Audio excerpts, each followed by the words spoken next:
வீட்டுக்கு முன்னாடி தர்பூசணி வண்டி வச்சுக்கிட்டு இருந்த மல்லையா ரொம்பவும் சத்தமா வீட்டுக்குள்ள இருக்கிற மனைவி சுகுணாவுக்கு கேக்குற மாதிரி சொன்னான். அடியே சுகுணா, இன்னைக்கு என்ன வியாபாரத்துக்கு மார்க்கெட்டுக்கு அனுப்ப போறியா இல்ல இப்படியே நடு தெருவுல நிக்க வைக்க போறியா அப்படின்னு கேட்டான். அப்பதான் சுகுணா வீட்டுக்குள்ள இருந்து சாப்பாடு பாக்ஸையும் தண்ணி பாட்டிலையும் எடுத்துட்டு வந்தா. ஏன் இவ்வளவு அவசரப்படுறீங்க? குழம்பு கொதிக்க கொஞ்சம் நேரம் ஆயிடுச்சு. நேரம் ஆகுறதுக்கு நீ என்ன காஞ்ச கருவாட்டை போட்டு குழம்பா வச்சுக்கிட்டு இருக்க? நேத்து நைட்டு எதிரி வீட்டு சூரம்மா தோட்டத்துல சொரக்காயை திருடிக்கிட்டு வந்துதானே நீ குழம்பு செஞ்ச? யோ கொஞ்சம் மெதுவா பேசியா?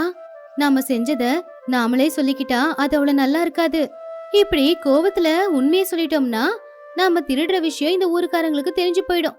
அப்புறம் இந்த ஊருக்காரங்களே நம்மள உதச்சி விரட்டி அனுப்பிடுவாங்க. சரி சரி, அந்த டிஃபன் பாக்ஸையும் தண்ணி பாட்டிலையும் வண்டியில வச்சுட்டு நான் போய் தர்பூசணி வியாபாரம் பண்ணிட்டு வரேன் அப்படி சொன்னதும் சுகுணா அவ கையில இருக்கிற டப்பாவையும் வாட்டர் பாட்டிலையும் வண்டியில வச்சுட்டா. அப்போ வீரையா கொஞ்சம் கூட லேட் பண்ணாம அந்த தள்ளு வண்டியை தள்ளிக்கிட்டு அங்கிருந்து கிளம்பி போயிட்டான். தர்பூசணி தோட்டத்துக்கு நடுவுல இருக்கிற ஒரு பாறை மேல உட்கார்ந்து இருந்த கோபால அவனுடைய மனைவி சுஷீலா பார்த்தா. சுஷீலா கோபால் கிட்ட வந்து, என்னங்க, மறுபடியும் நம்ம தர்பூசணி தோட்டத்துல இருந்து தர்பூசணி யாராவது திருடிட்டு போயிட்டாங்களா? ஆமா சுஷீலா, ஆமா, 10 காயை யாரோ பறிச்சுட்டு போயிட்டாங்க. இந்த திருடனுங்க யாரு, எதுக்காக என் தோட்டத்துல இருக்கிற தர்பூசணி திருடுறாங்கன்னு எனக்கு எதுவுமே புரியல. எனக்கு என்னமோ இந்த திருட்ட நமக்கு தெரிஞ்சவங்க தான் பண்றாங்க அப்படின்னு தோணுது. எனக்கும் அந்த சந்தேகம் வந்துச்சுதான் சுஷீலா. ஆனா நம்ம தோட்டத்துல இந்த தர்பூசணி பழத்தை திருட வேண்டிய அவசியம் யாருக்கு வந்துச்சு? நம்ம வீணா போகணும் அப்படிங்கிற எண்ணத்தோட யார் இருக்காங்கன்னு கொஞ்சம் நீயே சொல்லு. அப்படி பேசிக்கிட்டு இருக்கும்போது தர்பூசணி பழம் வியாபாரம் செய்யற ஜெகபதி அவங்கள பார்க்க வந்தான். கோபால் சுஷீலா 2 பேரும் சிரிச்சுக்கிட்டே அவனுக்கு வணக்கம் வச்சாங்க. ஜெகபதியும் திரும்ப அவங்களுக்கு வணக்கம் வச்சான்.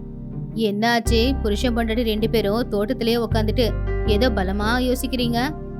வேற ஒன்னும் இல்லங்கய்யா, பழங்கள் எல்லாம் நல்லாவே பழுத்துருச்சு. அதான் எப்ப பறிக்கலாம் அப்படின்னு யோசிச்சுக்கிட்டு இருக்கோம். ஆமாங்கய்யா, இத தவிர நாங்க யோசிக்கிறதுக்கு வேற என்ன இருக்க போகுது?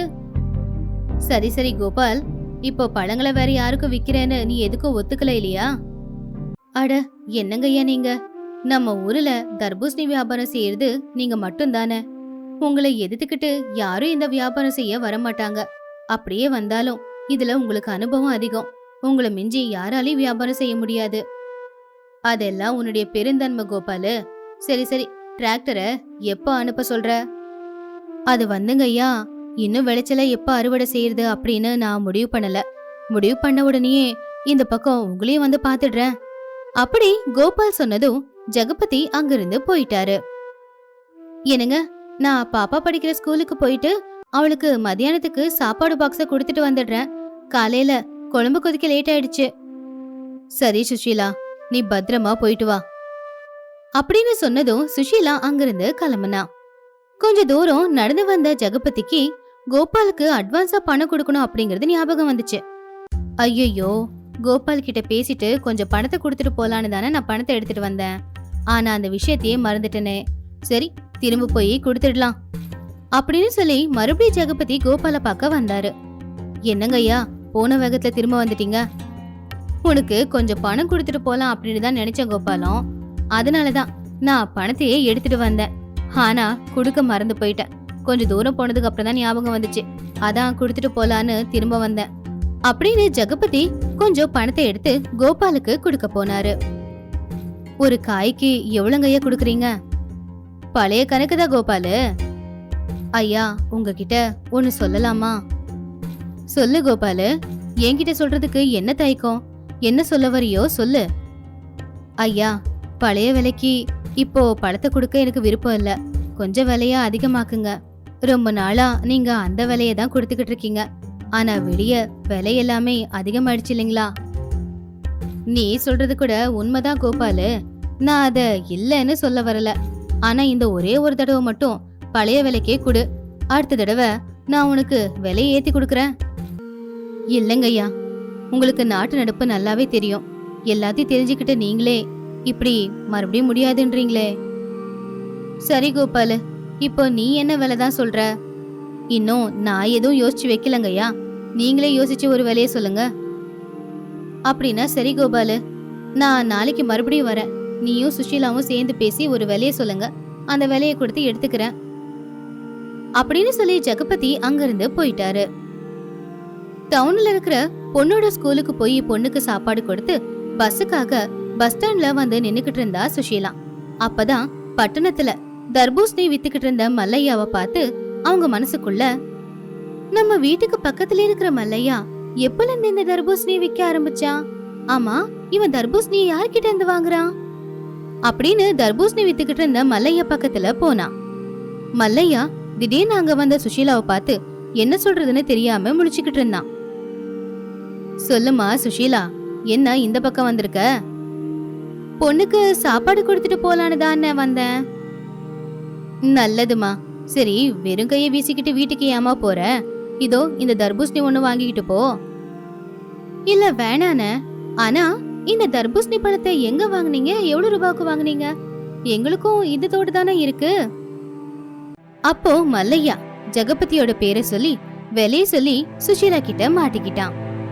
அப்பதான் புரிஞ்சுது சுஷீலாவுக்கு, நம்ம தர்பூசணி தோட்டத்துல திருடுற திருடனுங்க வேற யாரும் இல்ல, நம்ம வீட்டுக்கு பக்கத்துல இருக்கிற மல்லையா குடும்பம் தான் அப்படின்னு. மறு வார்த்தை எதுவுமே பேசாம சுஷீலாவும் அங்கிருந்து கிளம்பிட்டா. வீட்டுல கோபால் அவனோட தோட்டத்துல யாரு தர்பூசணி திருடுறாங்க அப்படின்னு யோசிச்சுக்கிட்டு இருந்தான். அப்போ கொஞ்ச நேரத்துல சுஷீலாவும் வீட்டுக்கு வந்தா. என்ன சுஷீலா, சசிக்கு சாப்பாடு கொடுத்துட்டு வந்துட்டியா? கொடுத்துட்டேங்க. உங்ககிட்ட இன்னொரு விஷயம் சொல்லணும். என்னாச்சு சுஷீலா? ஸ்கூல்ல ஏதாவது பாப்பாவுக்கு ஃபீஸ் கட்ட சொல்லி சொன்னாங்களா? அது இல்லங்க, நம்ம தோட்டத்துல திருட்டு நடக்குதுல, அத பத்தி. திருடுறவங்க யாருன்னு நான் கண்டுபிடிச்சிட்டேன். யார் சுஷீலா அது? நம்ம பக்கத்து வீட்டு மல்லையா சுகுணா 2 பேர் தான். என்ன சொல்ற சுஷீலா?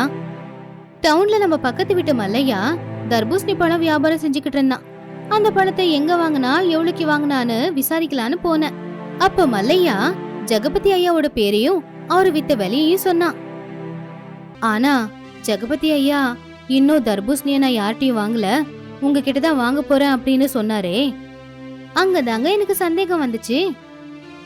ஆனா அவங்கதான் திருடுறாங்கன்னு சொல்றதுக்கு நம்ம கிட்ட எதுவுமே இல்லையே. அப்படின்னா இன்னைக்கு ராத்திரி நாம அவங்க 2 பேரையும் பிடிச்சிடலாம். ஆனா எப்படி சுஷீலா?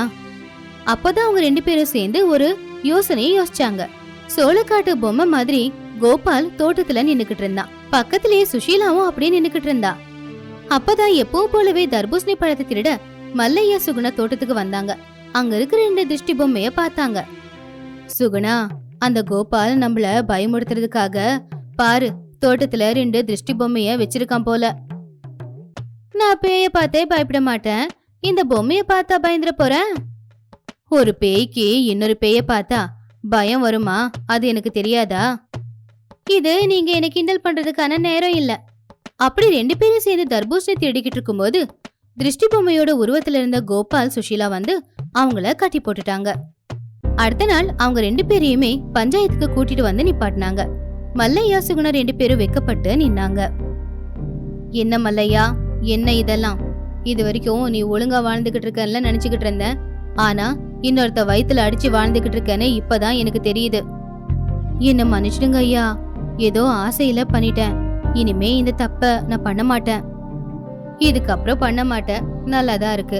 ஆனா இது வரைக்கும் பண்ணிருக்கியே, நீ தர்பூசணி பழத்தை திருடி வித்ததுனால உனக்கு லாபம் வந்துச்சு, ஆனா கோபாலுக்கு நஷ்டம் வந்துருச்சே. அப்போ நஷ்ட ஈடு கொடுக்கணும், என்ன சொல்ற? இது வரைக்கும் தர்பூசணி பழத்தை திருடி வித்த பணம் வீட்டுலதான் இருக்கு. அத நான் பேசாம கோபாலுக்கே கொடுத்துடுறேங்க ஐயா. இதுக்கு நீ என்னப்பா சொல்ற கோபாலு? நீங்க என்ன சொல்றீங்களோ அது கேக்குறேங்க ஐயா. நஷ்ட ஈடு கொடுக்கறது மட்டும் இல்ல, இனிமே யாரும் யாரோட தோட்டத்திலயும் திருடக்கூடாது இல்லையா? அதுக்கு ஒருத்தங்களுக்கு பாடம் கத்து கொடுக்கணும். இவங்களுக்கு 50 சாட்டை அடிய நான் தண்டனையா கொடுக்கறேன் அப்படின்னு சொன்ன உடனே பெரிய மீசை வச்சிருக்கிற ஒருத்தன் சாட்டைய பிடிச்சுக்கிட்டு அவங்க கிட்ட வந்தான். 50 சாட்டை அடிய அவன் இஷ்ட வந்தபடி அவங்க 2 பேரையும் அடிச்சான். அந்த அடிய பார்த்து மல்லையா சுகுணா மட்டும் இல்ல, மத்தவங்களும் ரொம்பவே பயந்துட்டாங்க. அதுக்கப்புறம் கோபாலும் சுகுணாவும் ஜெகபதிக்கு நல்ல விலைக்கு பழங்களை வித்து நிறைய பணத்தை சம்பாதிச்சாங்க. இருட்டாயிக்கிட்டு இருந்துச்சு. புல் மேயறதுக்காக போன ஆடு மாடு, வேலைக்கு போயிருந்த மனுஷங்க எல்லாருமே இருட்டானதுனால வீட்டுக்கு திரும்ப வந்துகிட்டு இருந்த நேரம் பையும் டார்ச்சும் பிடிச்சுக்கிட்டு சுப்பலட்சுமி புருஷன் சுப்பையா கூட வயலுக்கு போய்கிட்டு இருந்தா. நான் சொல்றத கேளுடி லட்சுமி, நாம செஞ்சுக்கிட்டு இருக்கிறது ரொம்ப பெரிய தப்பு. ஆனா ஒண்ணும் ஆகாது வாங்க, என் முன் யோசனையால உங்களுக்கு செலவு குறைய போகுது. உன்னோட முன் யோசனையும் நீயும் யாராவது பார்த்தா நல்லா இருக்காதுடி. இப்ப இருக்கிற இந்த மான மரியாதையும் இருக்காது. அது மட்டும் இல்ல, பொண்டாட்டி முந்தானையில முடிஞ்சு வச்சிருக்கிற புருஷன் அப்படிங்கிற பேர் தான் கிடைக்கும். இந்த ஊர்ல 4 பேர் ஏதாவது சொல்லுவாங்க, நம்மள பார்த்து சிரிப்பாங்கலாம். என்னால எதுவும் செய்ய முடியாதியா. நான் யோசிக்கிறதெல்லாம் உனக்காக மட்டும்தான் அப்படின்னு சொல்லி அவங்க போய்கிட்டு இருக்கும்போது மாடு வீட்டுக்கு கூட்டிட்டு போற கிட்டையா எதிர்க்க வந்தான். அப்போ சுப்பையா சுப்பலட்சுமிய பார்த்து, என்னம்மா தங்கச்சி, ஏன் உன் புருஷனை ஆடு மாதிரி கூட்டிட்டு போயிட்டு இருக்க? வயலுக்கு தான் அண்ணன், ஆட்டோமேட்டிக் மோட்டார் போட்டு வச்சிருக்காருல்ல, கரண்ட் எப்போ வருமோ எப்போ போகுமோ யாருக்கு தெரியும். அதுக்குன்னு மோட்டரை அப்படியே வச்சா என்ன ஆகுறது? வீணா போயிடாதா? பணமும் வீணா போகும். அதான் முன்னாடியே போய் சரியா அதை ஆஃப் பண்ணிட்டு வந்துடுறோம். பரவாயில்லையே தங்கச்சிமா, உன்னோட முன் யோசனை ரொம்ப நல்லாதான் இருக்கு அப்படின்னு பாராட்டி அங்கிருந்து போயிட்டான் கிட்டையா. சுப்பையா சுப்பலட்சுமி 2 பேருமே ஒரு தர்பூசணி தோட்டத்துக்கு வந்தாங்க. வேக வேகமா தர்பூசணி பழத்தை பறிச்சு ஒரு பையில போட்டுக்கிட்டாங்க. சுப்பையா அந்த மூட்டைய தலையில வச்சுக்கிட்டு 2 பேரும் கிளம்பிட்டாங்க. வெயில் காலத்துல தர்பூசணி பழம் விலை அதிகமா இருக்கும்னு, அப்போ நம்மளால வாங்கி சாப்பிட முடியாதுன்னு இப்படி இன்னொருத்தங்க தோட்டத்துக்குள்ள போய் பறிச்சு சாப்பிடுறது நல்லா இல்ல லக்ஷ்மி. நல்லது கெட்டது பத்திலாம் என்னால யோசிக்க முடியாது. என் யோசனையெல்லாம் என் சாப்பாடு பத்தி மட்டும்தான். வாயை முடிக்கிட்டு வாயா அப்படின்னு சொல்லி நடந்து போய்கிட்டு இருந்தாங்க. இப்படியே நாட்களும் போச்சு. ஒரு நாள் இளநிய வெட்டி எடுத்துட்டு வந்து, இன்னொரு நாள் மாங்காய் எடுத்துட்டு வந்து, அப்படி ஒவ்வொரு நாள் ஒவ்வொரு தோட்டத்துல திருட்டுத்தனம் செஞ்சு கொண்டு வந்தது எல்லாத்தையுமே வெளியில இருக்கிற புல்லுக்கு நடுவுல வச்சிடுவாங்க. வயல்ல இருக்கிற ஒரு பாறையில சாஞ்சி தூங்கிக்கிட்டு இருந்த சுப்பையா பக்கத்துல பக்கத்து வீட்டு சேர்ந்த கிட்டையா வந்து நின்னான். உக்காந்துக்கிட்டே தூங்கிக்கிட்டு இருக்கிற சுப்பையாவை எழுப்புனான். சுப்பையாவும் கண்ணை திறந்து கிட்டையாவை பார்த்தான். என்னடா சுப்பையா, ராத்திரி முழுக்க தூங்கலையா என்ன? மதிய நேரம் இப்படி நடு வயல்ல தூங்கிக்கிட்டு இருக்கிறியே, உனக்கு இது கொஞ்சமாவது சரின்னு தோணுதா? சும்மா வெறுப்பேத்தாம வந்த விஷயத்த சொல்லிட்டு போ. அதான்டா, தங்கச்சி சுப்பலட்சுமிக்கு முன் யோசனை ரொம்ப அதிகமாமே. அது எந்த அளவுக்குன்னு உனக்கு நல்லாவே தெரிஞ்சிருக்குமே. அந்த முன் யோசனை பத்தி உன்கிட்ட கேட்டு தெரிஞ்சுக்கிட்டு வர சொல்லி உன் தங்கச்சி அப்பர்ணா ஒரே தொல்லடா அப்படின்னு கிட்டையா சொன்னப்போ சுப்பையா கிட்டையாவை முறைச்சி பார்த்து அவனுடைய மனசுக்குள்ள, அந்த முன் யோசனையால தான் இப்ப இங்க வந்து தூங்கிட்டு இருக்கேன் அப்படின்னு நினைச்சுக்கிட்டு கிட்டையா கிட்ட மட்டும், இங்க பாரு கிட்டையா, எனக்கு இந்த முன் யோசனை பத்தி எல்லாம் தெரியாது. சுப்பலட்சுமி என்ன சொல்றாளோ அதை செய்யத்தான் தெரியும். அதை தவிர எனக்கு வேற எதுவும் தெரியாது. முன் யோசனை பத்தி ஏதாவது தெரிஞ்சுக்கணும்னா போய் சுப்பலட்சுமி கிட்டயே கேளு. அப்போ உனக்கு புரியுற மாதிரி சொல்லுவா. போ, நான் படுத்து தூங்கணும் அப்படின்னு சொன்னதும் கிட்டையா எதுவும் சொல்லாம அங்கிருந்து கிளம்பிட்டான். சுப்பையா மறுபடியும் தூங்க ஆரம்பிச்சான். வீட்டுக்கு வெளியில இருக்கிற வக்கைப்புல்லு பக்கத்துல நின்னுக்கிட்டு சுப்பலட்சுமி காவலு காத்துக்கிட்டு இருந்தா. அத பார்த்து பக்கத்து வீட்டு அப்பர்ணா, சுப்பலட்சுமி அண்ணி, ஓ சுப்பலட்சுமி அண்ணி, என்னது குச்சியை பிடிச்சுக்கிட்டு இங்க நின்னுக்கிட்டு இருக்க? பாம்பு கீம்பு ஏதாவது வந்துச்சா என்ன? இன்னும் வரல. ஒருவேளை வந்தா இந்த புல்லுக்குள்ள பூந்துக்கிட்ட நான் என்ன பண்றது? அதனாலதான் முன் யோசனையா நான் ஏற்கனவே குச்சியை பிடிச்சி நின்னுக்கிட்டு இருக்கேன். இந்த விஷயத்துல கூட இவ்வளவு முன் யோசனையா இருக்கிறது முக்கியம்தானா அண்ணி? ரொம்ப முக்கியம்தாமா அப்படின்னு சொன்னதுமே அப்ப முகத்தை திருப்பிக்கிட்டு அங்கிருந்து போயிட்டா. வீட்டுக்கு வெளியே சுப்பையா அவனுக்கு தெரிஞ்ச ஒரு விவசாயி கூட பேசிக்கிட்டு இருக்கும்போது அந்த இடத்துக்கு சுப்பலட்சுமி வந்தா. ஏங்க, கொஞ்சம் உள்ள வரீங்களா? வயலுக்கு சம்பந்தப்பட்ட வேலையை பத்தி தான் நான் பேசிக்கிட்டு இருக்கிறேன் லட்சுமி. நீ உள்ள போ, இதோ நான் வந்துடுறேன். நீங்க பேசிக்கிட்டு இருக்கிறது வயலை பத்திங்க, நான் பேசுறது வெங்காயத்தை பத்தி. எனக்கு நல்லா புரியுது லக்ஷ்மி. சரி இரு, வரேன். இப்பவே வாங்க, வேணும்னா வயலை பத்தி அப்புறமா கூட நீங்க பேசிக்கலாம் அப்படின்னு சுப்பலட்சுமி சொன்னதும் சுப்பையாவுக்கு புரிஞ்சுது. சோமையா, நாம அப்புறமா பேசிக்கலாம், நீ கிளம்பு அப்படின்னு சொல்லி சுப்பலட்சுமி பக்கத்துல வந்தான். வெங்காயம் வாங்கலையா? விலை ரொம்ப அதிகமா இருந்தது லட்சுமி, அதனாலதான் வாங்கிட்டு வரல. கொஞ்ச நாளுக்கு முன்னாடி தக்காளி விலை அதிகமாச்சுன்னு தக்காளி வாங்கிட்டு வரவே இல்லை. தக்காளி வச்சு நான் பிடிச்சது எல்லாம் சமைச்சு சாப்பிடவும் விடல. இப்ப பார்த்தா வெங்காயம் வாங்கிட்டு வரல. நான் வெங்காயத்தை போட்டு சமைச்சு சாப்பிடணும் அப்படின்னு எவ்வளவு நாளா கேட்டுக்கிட்டு இருக்கேன், ஞாபகத்துல இல்லையா? ஏன் லட்சுமி, எப்ப பார்த்தாலும் சாப்பிட்ற பத்தி தான் யோசிப்பியா? யாராவது பார்த்தா என்ன நினைப்பாங்க? சுப்பலட்சுமி சாப்பிட்றதுக்காகவே பிறந்திருக்கா போல நினைக்க மாட்டாங்க? யாரோ ஏதோ சொல்லுவாங்கன்னு நான் எதுக்காக யோசிச்சுட்டு உக்காரணும்? என் புருஷன் சம்பாதிக்கிறாரு, நான் அதுல சாப்பிட்டுக்கிட்டு இருக்கேன். இதுல யார் என்ன சொல்ல இருக்கு? எப்பவோ ஒரு தடவை அப்படின்னா ஒன்றும் இல்லை லட்சுமி. ஆனா அதே வேலையை வச்சுக்கிட்டு இருந்தா எப்படி? எனக்கு அதெல்லாம் தெரியாது. நீங்க போய் வெங்காயம் வாங்கிட்டு வாங்க, அப்படியே கொத்தமல்லி வாங்கிட்டு வாங்க. அதுவும் போன தடவை வாங்கல. ஏன், அதுக்கும் விலை அதிகமாக தான் இருக்கா? ஆமா லட்சுமி, நீ ஒரு தடவை மார்க்கெட்டுக்கு போய் பாரு, காய்கறி விலைலாம் எவ்வளோ அதிகமாக இருக்கு அப்படின்னு. போகணுன்னு எனக்கு ஆசையாக தான் இருக்கு. ஆனால் என் முன் யோசனையை காரணமாக காட்டி என்னை வெளியவே அனுப்ப மாட்டேங்கிறீங்க. உனக்கு என்ன வேணுமோ அதை நானே வாங்கிட்டு வரேன் அப்படின்னு சொல்லிட்டு போறீங்க. ஆனால் பிடிச்சது ஏதாவது ஒன்று வாங்கிட்டு வராமையே விட்டுடுறீங்க. இருக்கிறத வச்சே ஏதாவது சமைச்சு சாப்பிட்டுக்கோ லட்சுமி, நான் வயலுக்கு போயிட்டு வரேன் அப்படின்னு சுப்பையா வயலுக்கு கிளம்பிட்டான். இப்படியே நாட்களும் போய்கிட்டு இருந்துச்சு. இப்படி இருக்கும்போது ஒரு நாள் வீட்டு வாசல்ல கைத்துக்கட்டுல உட்காந்து கொய்யாப்பழம் சாப்பிட்டுக்கிட்டு இருந்த பொண்டாட்டி சுப்புலட்சுமி பக்கத்துல சுப்பையா வந்தான். ஏன் லட்சுமி, நீ என்ன பண்ணிக்கிட்டு இருக்கன்றது உனக்காவது புரியுதா? தெரியுதுங்க. நான் வாசல்ல உட்காந்துக்கிட்டு கொய்யாப்பழம் சாப்பிட்டுக்கிட்டு இருக்கேன். உங்களுக்கு வேணும்னாலும் சாப்பிடுங்க, அதுக்கே கேள்வி கேக்குறீங்க? நான் கேட்டுக்கிட்டு இருக்கிறது நீ சாப்பிட்டுக்கிட்டு இருக்கிற கொய்யா பழத்தை பத்தி இல்ல லட்சுமி. வேற எதை பத்தி? நம்ம காய்கறி கடைக்காரங்கிட்ட போய் எல்லா காய்கறியும் 10 கிலோ கொடுங்கன்னு சொல்லி எல்லாத்தையும் வாங்கிட்டு வந்தியாமே. நம்ம 2 பேருக்கு எதுக்கு அவ்வளவு காய்கறி? ஏன் தள்ளு வண்டியில வச்சு காய்கறி வியாபாரம் ஏதாவது செய்ய போறியா என்ன? ஆஹா இல்லங்க, நமக்காக தான். இது என்னுடைய முன் யோசனை. 10 கிலோவுக்கு முன் யோசனையா? அவ்வளவு முன் யோசனை எதுக்கு அப்படின்னு நான் கொஞ்சம் தெரிஞ்சுக்கலாமா? எதுக்குன்னா என்னங்க சொல்றது? எப்போ இந்த காய்கறி விலையெல்லாம் அதிகமாகும்னு தெரியவே மாட்டேங்குது.